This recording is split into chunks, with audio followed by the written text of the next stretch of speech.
Hello world and welcome to Podcast in A Minor, where I bring you the weird little songs I write, and I give you the stories behind them. Weird stories, funny stories, freaky stories, or whatever the world gives us in its glorious mystery. And now, for today's opening song.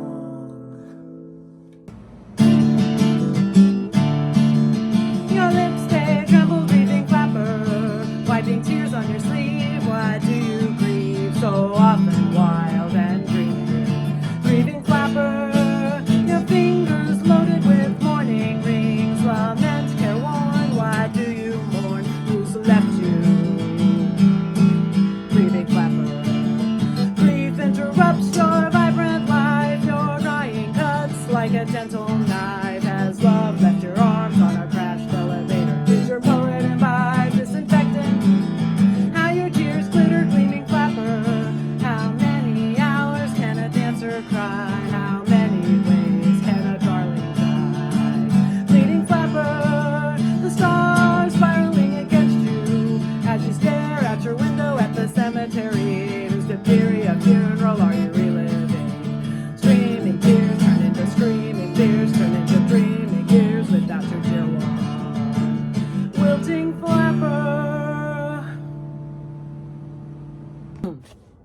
Hello world and welcome to Podcast in A Minor. I'm Amy Zollers McAnally, a poet and an artist, and I'm in one of my moods.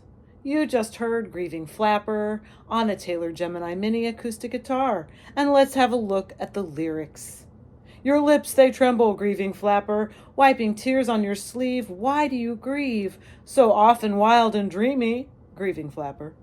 Your fingers loaded with mourning rings, lament, careworn. Why do you mourn? Who's left you, grieving flapper? Grief interrupts your vibrant life. Your crying cuts like a dental knife. Has your love left your arms on a crashed elevator? Did your poet imbibe disinfectant? How your tears glitter, gleaming flapper. How many hours can a dancer cry? How many ways can a darling die, bleeding flapper? The stars spiraling against you as you stare out your window at the cemetery. Whose diphtheria funeral are you reliving? Streaming tears turn into screaming fears, turn into dreaming years without your dear one, wilting flapper. Well, let's just say from the jump, grieving flappers, why not? Also, that tune is from E.J. Stark's classical rag, the Kyrene section, mentioned in The Ordeal in French Lipstick final piece called Spasms Catalog. That is my first official book of poetry. I also had a secret one 10 years before called The Eye of Tony Hicks.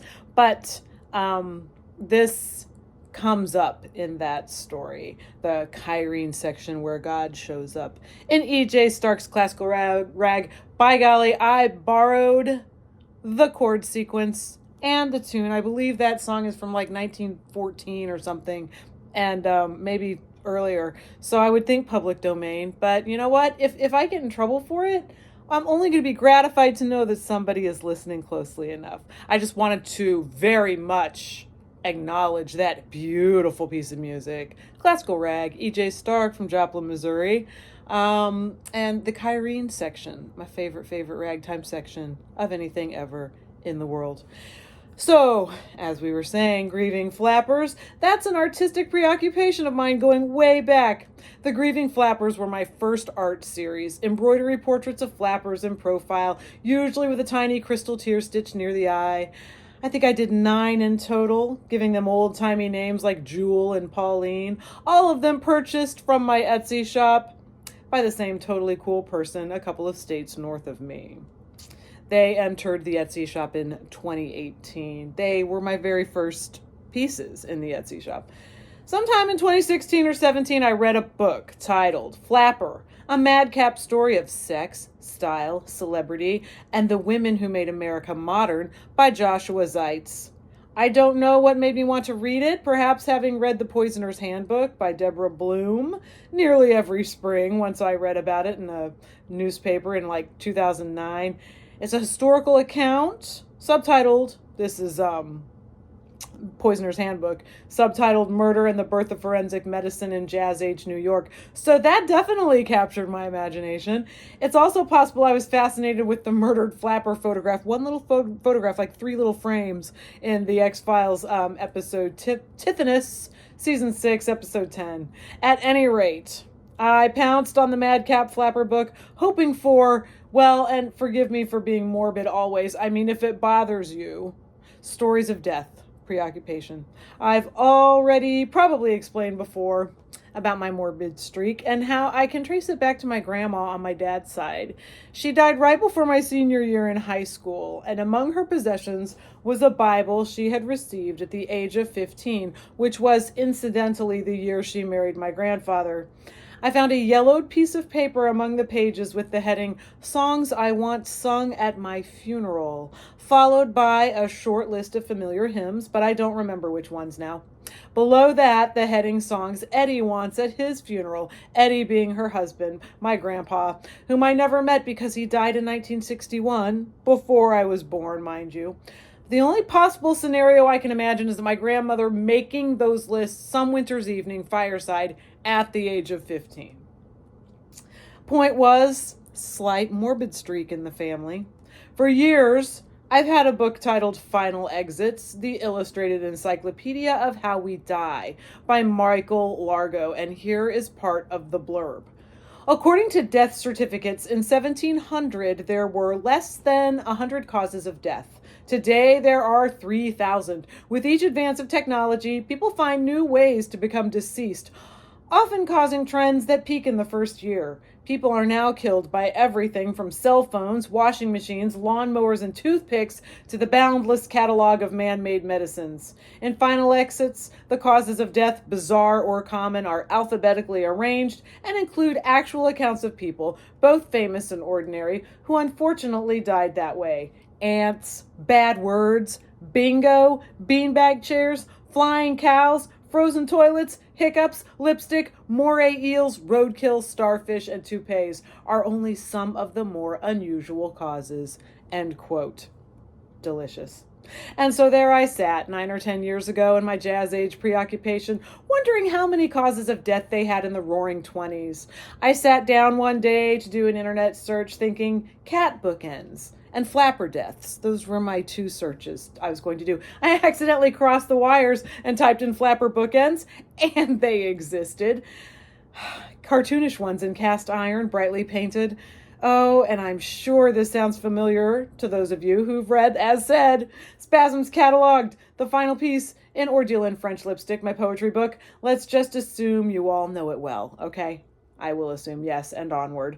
That little poem-studded story features a triolet to dead flappers, and I believe a triolet to elevator mishaps, a triolet being a poetry form, with a specific number of lines and stanzas and an established rhyme scheme, which tells you which rhyme should rhyme with each other. Poetry math, the most glorious math of all. Oh, and elevator mishaps. Don't forget, as cherished in episode 84, Fear and Smoking, the elevator version of the good old ghost story. Citizen dreams 3 nights in a row of someone with a hearse or funeral coach and, say, a memorable, adorable nose or something, inviting them aboard. Room for one more, honey. Then in waking life, that same cutie shows up driving an elevator or a bus or hostessing an airplane, inviting them on in the same words. Just room for another inside, sir. Take your pick. The citizen declines, runs away, possibly screaming, and disaster befalls the elevator. Everyone dies, or what have you. Well, that one sure stuck with me, the elevator mishaps, feeding my triolets to dead flappers and the like. Which takes us to the lines from the song, Has your lover left your arms on a crashed elevator? Obviously I'm haunted. Did your poet imbibe disinfectant? Double haunted. Quick story. While first homeschooling my kid in his 5th grade year, I'd heard about a 4 poets in 4 days challenge on a Poetry Foundation podcast. So we got our hands on some of those Poetry for the Young books for Emily Dickinson, Carl Sandburg, and Edgar Allan Poe. That's Carl Sandburg and Edgar Allan Poe. Our 4th poet was not part of that series, but we'd read in a poetry anthology that he had written more than 30 poems about the moon. He had walked parts of the United States trading poems for food. That poet was Vachel Lindsay, who lived 1879 to 1931, dying at the age of 52. Oh no, that's my husband's age as we speak. Anyway, Vachel is the soda shop ghost in my poem, A Soda Shop in Winter, from the hot soda section of A Howling Breakfast of Moon Soda, 4 chapbooks in one. And that's in Amazon.com under the name Amy Zollers. So Vachel Lindsay wrote The Moon's the North Wind's Cookie, Congo, and a marvelous, devout, and resigned to failure piece titled Mass. I adore him. I adored him while we were homeschooling, but I made an alarming oversight. My son was 11, I think, and we were studying our poets in coffee shops. I believe it was lunchtime at the food court at the mall when I read him Vachel Lindsay's Wikipedia page. Cold, no pre-read, only to hear myself saying out loud that our poet had died from drinking Lysol. Don't do that. It will harm you unto death. The article mentioned that this was the most popular method of suicide in Australia in 1912, even though Vachel Lindsay died in Illinois, USA, 1931. Oh dear. Well, that does it. Let me say briefly what flappers are in case you're young and you don't know. 1920s. Prohibition era. They were girls, ladies, young ladies who broke the rules by wearing dark lipstick and having hemlines to the knee and painting tattoos on their legs and not wearing stockings and drinking alcohol and smoking cigarettes and dancing the night away. That's flappers for you. However, I just am enchanted with their bold, boisterous lifestyles in the face of so much still death, medical science is always doing better and death is always with us, but even more so in the early part of the 20th century before a lot of the medical science that kind of got a boost with certain technologies and the war and the post-war abundance and things like that. But that does it for tonight. Always pre-read your poet biographies, especially when presenting them to children. And hey, I never say this, and I really always should. Go ahead and rate and review my podcast. I think it withers because I don't do the due diligence of Facebook and Discord and reaching out on social media. So let me know if anyone's listening with a review on Apple or Spotify, or leave a message on Instagram at podcast.in.a.minor or Hipness_and_outrage. Thank you for listening. See you next time. My star, the Encyclopedia Neurotica. It's my rule in